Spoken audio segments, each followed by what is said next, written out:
Hello friends, வணக்கம். ஒரு அன்பர் ஒரு சந்தேகம் கேட்டிருக்காரு என்னுடைய வீடியோல. மேடம், என்னுடைய நண்பர் உடைய மனைவி கள்ள தொடர்புல இருக்காங்க. அதனால அவங்களுக்குள்ள என் நண்பருக்கும் நண்பருடைய மனைவிக்கும் பிரச்சனை. குழந்தையோட எதிர்காலம் நினைச்சு மனைவிய அவர் கண்டுக்காம ஒரு வாழ்க்கை வாழ்ந்துட்டு இருக்காரு. இதுல அந்த யார் மேல தவறு இருக்கு? அந்த பெண் தன்னை கட்டுப்படுத்திக்க தெரியலையா அப்படின்னு ஒரு கேள்வி கேட்டிருக்காரு. அந்த பெண் கட்டுப்படுத்திக்க தெரியவில்லையான்றதுக்கு போறதுக்கு முன்னாடி இந்த பிரச்சனைன்ற ஒரு விஷயம் அவங்க கள்ள தொடர்புலதான் இருக்காங்களா இல்லையான்ற ஆராய்ச்சிக்கெல்லாம் போறதுக்கு முன்னாடி அந்த பெண் கட்டுப்படுத்திக்க தெரியலையான்றத விட அந்த இருவருமே அந்த வாழ்க்கையில எந்த அளவுக்கு இன்வால்வ்மெண்டோட வாழ்ந்துட்டு இருக்காங்கன்றது நமக்கு தெரியாது. ஆனா இந்த பிரச்சனை எல்லாமே திருமணமான புதிதுல வந்துதா அப்படின்னு பார்த்தோம்னா கண்டிப்பா இருக்காது. குழந்தை இருக்கும். குழந்தையெல்லாம் பிறந்து ஒரு 10-15 வருட காலகட்டத்துக்கு அப்புறம் தான் இந்த பிரச்சனை எல்லாமே ஸ்டார்ட் ஆகுது.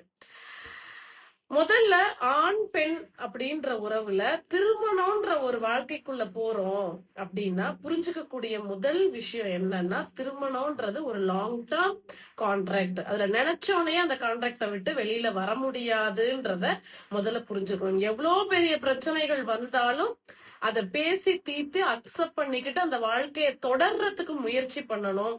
அது முடியாத பட்சத்துலதான் கடைசி முடிவா பிரியறத பத்தி யோசிக்கிறோம். இந்த புரிதல் இருக்கணும். ஏன்னா லவ் பண்ற நிறைய பேர் என்ன பண்றாங்கன்னா திருமண வாழ்க்கை அப்படியே இருக்கும்னு நினைச்சு போறாங்க இல்லையா? அவங்க கூட நிறைய மிஸ்டேக் பண்றது இதுதான். லவ் வாழ்க்கை மாதிரியே திருமண வாழ்க்கை இருக்காது. இது லாங் டேர்ம் கான்ட்ராக்ட். அந்த கான்ட்ராக்ட்ல நிறைய உங்களை சுத்திலும் மேனேஜர் இருப்பாரு, அட்மினிஸ்ட்ரேட்டர் ஆபீசர் இருக்கிற மாதிரி, மாமியார், மருமகள், நாத்தனார், சொந்தங்கள், மாமனார், இப்படின்னு பல விஷயங்களை நீங்க மேனேஜ் பண்ணுனா மட்டும்தான் ஆஸ் அ உமனா இருக்கட்டும் இல்ல மேனா இருக்கட்டும், ரெண்டு பேருமே அத சர்வை பண்ணி அந்த திருமண வாழ்க்கைய சஸ்டைன் பண்ணி வாழ முடியும் அப்படின்ற ஒரு தெளிவு எல்லாருக்குமே வேணும் இந்த இடத்துல.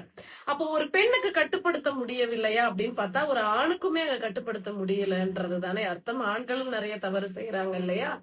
சோ அத தவறுன்றத முதல்ல பேசுறதுக்கு முன்னாடி ஒரு எக்ஸாம்பிள் சொல்றேன். விலங்குகள் என்ன பண்ணுது? விலங்குகளுக்கும் இதே மாதிரி ஆண் உறுப்பு இருக்கு, பெண் விலங்குகளுக்கு பெண் உறுப்பு இருக்கு. அதுங்க அந்த உறுப்புகளை எதுக்காக பயன்படுத்துதுங்க அப்படின்னா இனப்பெருக்கம் பண்ணி தன்னுடைய சந்ததிகளை விருத்தி பண்றதுக்கு தான். அதேதான் மனுஷனும் பண்றோம். அதுக்கு நம்ம திருமணம் அதுக்காக மட்டும் சந்ததிகள் விருத்தி அடையணும்ன்ற பர்பஸ்க்காக மட்டும் பண்ணல. அதே இனப்பெருக்கத்துக்காக மட்டும் தான் அந்த பிறப்புறுப்புகள் மனிதனுக்குமே பயன்படுது.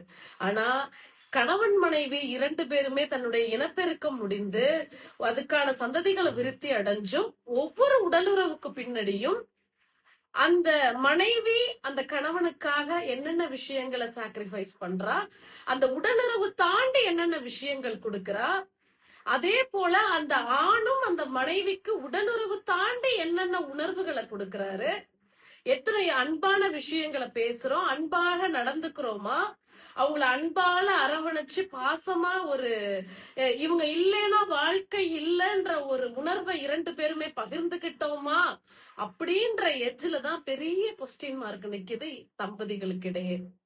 சோ அது எம்டியா ஃபீல் ஆகும் பொழுதுதான் அங்க உடல் உறவுலையும் பிரச்சனை வருது. உடல் உறவு சார்ந்த விஷயங்கள் வெளியில கிடைக்குமான்ற போற நிலைமைக்கும் பிரச்சனை வருதுன்னு நான் இங்க சொல்றேன். சோ அப்ப விலங்குகள் போலவே நம்ம மனுஷங்க வாழ முடியாது இல்லையா? மனுஷங்களுக்கும் விலங்குகளுக்கும் நிறைய வித்தியாசம் இருக்கு. சோ பெண்ணுக்கு பிறப்புறுப்பு இருக்கிறதுனால நீங்க ஒரு ஆணுக்கு உடல் உறவு கொடுத்துட்டீங்க அப்படின்றதுக்காக நீங்க கணவனை ஜெயிச்சிட முடியாது. அதே போல மனைவிக்கு நீங்க ஒரு ஆணா உங்களுடைய செக்ஸ் வாழ்க்கைய நீங்க குடுத்துட்டீங்க, நல்லபடியா வச்சிருந்தீங்கன்றதுக்காக ஒரு பெண்ணை நீங்க உங்க மனைவியை ஜெயிச்சிட முடியாது. அது தாண்டி என்ன இருக்கு? ஒரு 50 வயதுக்கு மேல பாத்தீங்கன்னா கணவனா இருக்கட்டும் மனைவியா இருக்கட்டும் சில குடும்பங்கள்ல பார்த்திருக்கலாம், ஒரு மெச்சூர்டு பீப்புள் எப்படி தன்னுடைய மனைவியையும் கணவனையும் ஹேண்டில் பண்றாங்க. ஏன்னா ஒரு ஸ்டேஜுக்கு அப்புறம் அந்த செக்ஷுவல் லைஃப்ன்றது ரொம்ப அதிகமா கொடுக்க முடியாத பட்சத்துல மத்த விஷயங்கள், சின்ன சின்ன விஷயங்கள்ல ரொம்ப கேர் பண்ணுவாங்க. ஹஸ்பண்டையும் கேர் பண்ணுவாங்க, ஒய்ஃப ஹஸ்பண்டும் கேர் பண்ணுவாங்க. ஒரு சாப்பாடு செய்யறதா இருக்கட்டும், அவங்களுக்கு உடம்பு முடியாத சமயத்துல சின்ன சின்ன விஷயம் விஷயங்கள், என்ன கேர் பண்ணி செய்யலான்றது இருக்கட்டும், அந்த விஷயங்கள், அன்பான வார்த்தைகள் பேசுறதா இருக்கட்டும், இதே மாதிரியான சின்ன சின்ன எதிர்பார்ப்புகள்ல தான் மனுஷங்களுடைய வாழ்க்கையை முடங்கி போய் கிடக்குன்னு நான் சொல்றேன். அந்த எதிர்பார்ப்புகளை, சின்ன சின்ன எதிர்பார்ப்புகளை பூர்த்தி செய்யறதுக்கு பெரிய மனசு வரமாட்டேங்குதுன்னு நான் இங்க சொல்றேன். அந்த பெரிய மனசு பெரிய புரிதல் வந்துட்டுன்னா இன்னைக்கு திருமண வாழ்க்கை இவ்வளவு பெரிய பிரச்சனைகளையோ, ஒருத்தருக்கு ஒருத்தர் கட்டுப்படுத்திக்க முடியலையா அப்படின்றதோ பெரிய விஷயமாவே இருக்காது அப்படின்னு நான் சொல்றேன்.